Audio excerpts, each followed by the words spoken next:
KaraokeBooks. The Adventures of Ferdinand, Count Fathom. Tobias Smollett. Audiobook. Chapter 39. Our adventurer is made acquainted with a new scene of life. Just as he entered these mansions of misery, his ears were invaded with a hoarse and dreadful voice, exclaiming, "You, Bess Beetle, score a couple of fresh eggs, a pennyworth of butter, and half a pint of mountain to the king. And stop credit till the bill is paid. He is now debtor for 15 shillings and sixpence, and d—n me if I trust him 1 farthing more, if he was the best king in Christendom. And, day here, send Ragged Head with 5 pounds of potatoes for Major Macleaver's supper, and let him have what drink he wants. The fat widowed gentlewoman from Pimlico has promised to quit his score. Sir Mungo Barebones may have some hasty pudding and small beer, though I don't expect to see his coin, no more than to receive the 18 pence I laid out for a pair of breeches to his backside. What then? He's a quiet sort of a body, and a great scholar, and it was a scandal to the place to see him going about in that naked condition. As for the mad Frenchman with the beard, if you give him so much as a cheese paring, ch, I'll send you back to the hole, among your old companions, an impudent dog. I'll teach him to draw his sword upon the governor of an English county jail." What? I suppose he thought he had to do with a French hang-tang-dang, rabbit him. He shall eat his white feather, before I give him credit for a morsel of bread. Although our adventurer was very little disposed, at this juncture, to make observations foreign to his own affairs, he could not help taking notice of these extraordinary injunctions, especially those concerning the person who was entitled king, whom, however, he supposed to be some prisoner elected as the magistrate by the joint suffrage of his fellows. Having taken possession of his chamber, which he rented at 5 shillings a week, and being ill at ease in his own thoughts, he forthwith secured his door, undressed, and went to bed, in which, though it was none of the most elegant or inviting couches, he enjoyed profound repose after the accumulated fatigues and mortifications of the day. Next morning, after breakfast, the keeper entered his apartment, and gave him to understand, that the gentleman under his care, having heard of the Count's arrival, had deputed one of their number to wait upon him with the compliments of condolence suitable to the occasion, and invite him to become a member of their society. Our hero could not politely dispense with this instance of civility, and their ambassador being instantly introduced by the name of Captain Minikin, saluted him with great solemnity. This was a person equally remarkable for his extraordinary figure and address. His age seemed to border upon 40. His stature amounted to 5 feet, his visage was long, meager, and weather-beaten, and his aspect, though not quite rueful, exhibited a certain formality, which was the result of care and conscious importance. He was very little encumbered with flesh and blood, yet what body he had was well proportioned, his limbs were elegantly turned, and by his carriage he was well entitled to that compliment which we pay to any person when we say he has very much the air of a gentleman. There was also an evident singularity in his dress, which, though intended as an improvement, appeared to be an extravagant exaggeration of the mode, and at once evinced him an original to the discerning eyes of our adventurer, who received him with his usual complaisance, and made a very eloquent acknowledgment of the honor and satisfaction he received from the visit of the representative, and the hospitality of his constituents. The captain's peculiarities were not confined to his external appearance, for his voice resembled the sound of a bassoon, or the aggregate hum of a whole beehive, and his discourse was almost nothing else than a series of quotations from the English poets, interlarded with French phrases, which he retained for their significance, on the recommendation of his friends, being himself unacquainted with that or any other outlandish tongue.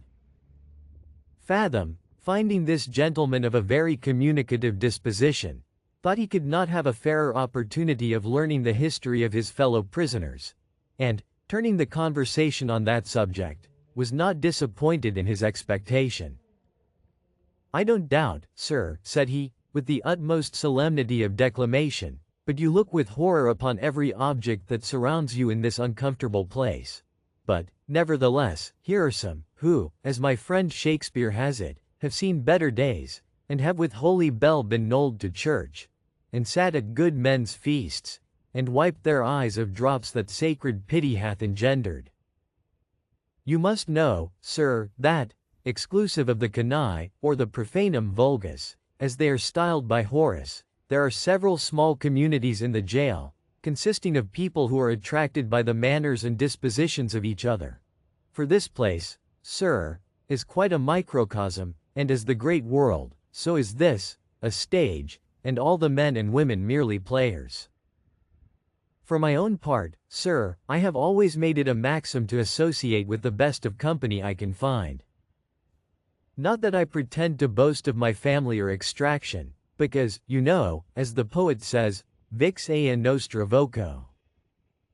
My father, 'tis true, was a man that piqued himself upon his pedigree, as well as upon his politesse and personal merit. For he had been a very old officer in the army, and I myself may say I was born with a spontoon in my hand. Sir, I have had the honor to serve His Majesty these 20 years, and have been bandied about in the course of duty through all the British plantations, and you see the recompense of all my service. But this is a disagreeable subject, and therefore I shall waive it, however, as Butler observes. My only comfort is, that now my doubled fortune is so low, that either it must quickly end, or turn about again and mend. And now, to return from this digression, you will perhaps be surprised to hear that the head or chairman of our club is really a sovereign prince. No less, I'll assure you, than the celebrated Theodore King of Corsica, who lies in prison for a debt of a few £100. Heu! Quantum mutatus ab illo. It is not my business to censure the conduct of my superiors, but I always speak my mind in a cavalier manner, and as, according to the Spectator, talking to a friend is no more than thinking aloud, entre nous, His Corsican Majesty has been scurvily treated by a certain administration. Be that as it will, he is a personage of a very portly appearance, and is quite master of the Bienseance.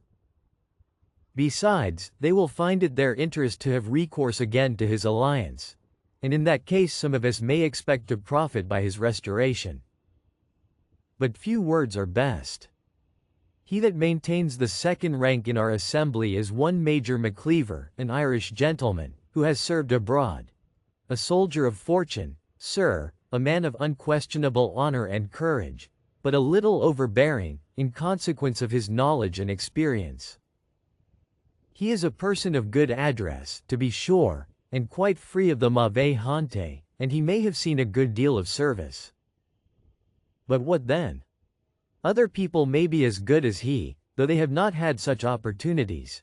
If he speaks 5 or 6 languages, he does not pretend to any taste in the liberal arts, which are the criterion of an accomplished gentleman. The next is Sir Mungo Barebones, the representative of a very ancient family in the north. His affairs are very much deranged, but he is a gentleman of great probity and learning, and at present engaged in a very grand scheme, which, if he can bring it to bear, will render him famous to all posterity, no less than the conversion of the Jews and the Gentiles.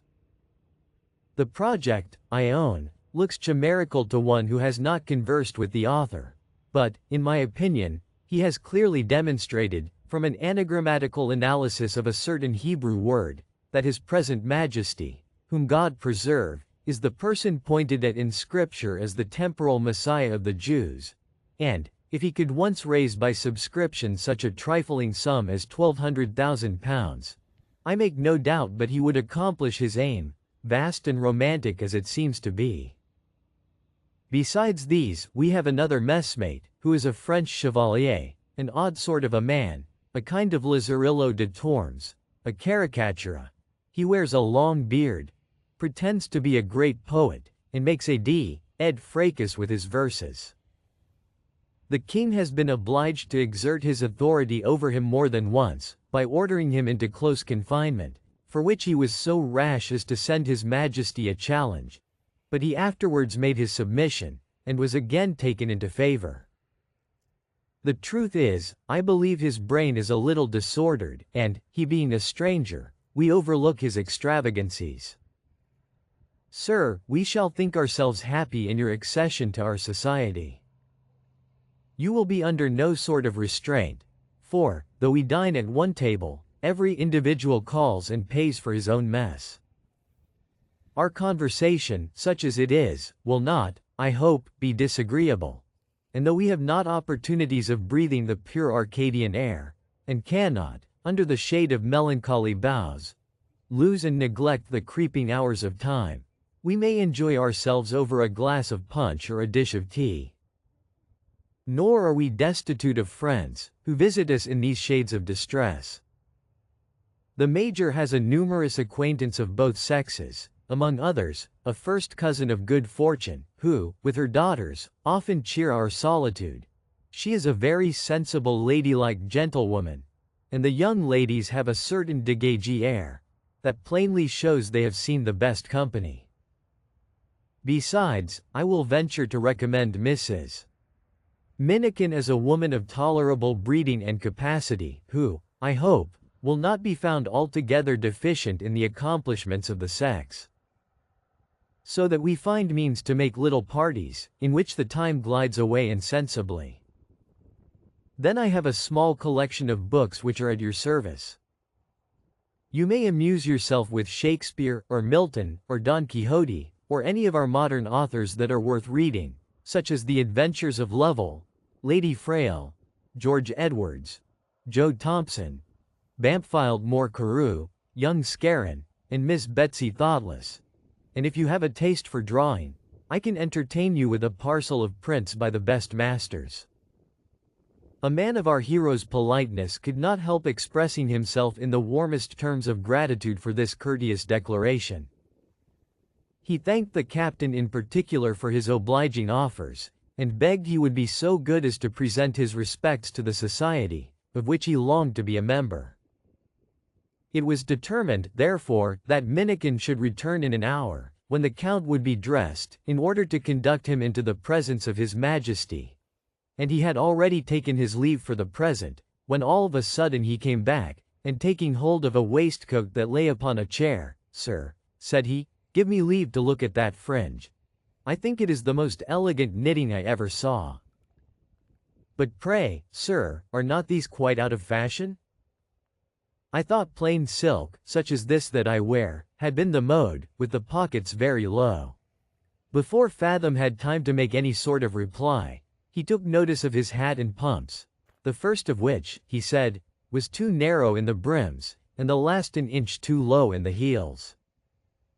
Indeed, they formed a remarkable contrast with his own, for, exclusive of the fashion of the cock, which resembled the form of a Roman galley, the brim of his hat, if properly spread, would have projected a shade sufficient to shelter a whole file of musketeers from the heat of a summer's sun, and the heels of his shoes were so high as to raise his feet 3 inches at least from the surface of the earth. Having made these observations for the credit of his taste, he retired, and returning at the time appointed, accompanied Ferdinand to the apartment of the king, at the doors of which their ears were invaded with a strange sound, being that of a human voice imitating the noise of a drum. The captain, hearing this alarm, made a full stop, and, giving the Count to understand that his Majesty was busy, begged he would not take it amiss if the introduction should be delayed for a few moments. Fathom, curious to know the meaning of what he had heard, applied to his guide for information, and learned that the king and the major, whom he had nominated to the post of his general-in-chief, were employed in landing troops upon the Genoese territory. That is, that they were settling beforehand the manner of their disembarkation. He then, by the direction of his conductor, reconnoitered them through the keyhole, and perceived the sovereign and his minister sitting on opposite sides of a deal-board table, covered with a large chart or map, upon which he saw a great number of mussel and oyster shells ranged in a certain order, and, at a little distance, several regular squares and columns made of cards cut in small pieces. The prince himself, whose eyes were reinforced by spectacles, surveyed this armament with great attention, while the general put the whole in action, and conducted their motions by beat of drum. The mussel shells, according to Minikin's explanation, represented the transports. The oyster shells were considered as the men of war that covered the troops in landing, and the pieces of card exhibited the different bodies into which the army was formed upon its disembarkation. As an affair of such consequence could not be transacted without opposition, they had provided divers ambuscades, consisting of the enemy, whom they represented by grey peas, and accordingly General McCleaver, perceiving the said grey peas marching along shore to attack his forces before they could be drawn up in battalia, thus addressed himself to the oyster shells, in an audible voice. "You men of war, don't you see the front of the enemy advancing, and the rest of the detachment following out of sight?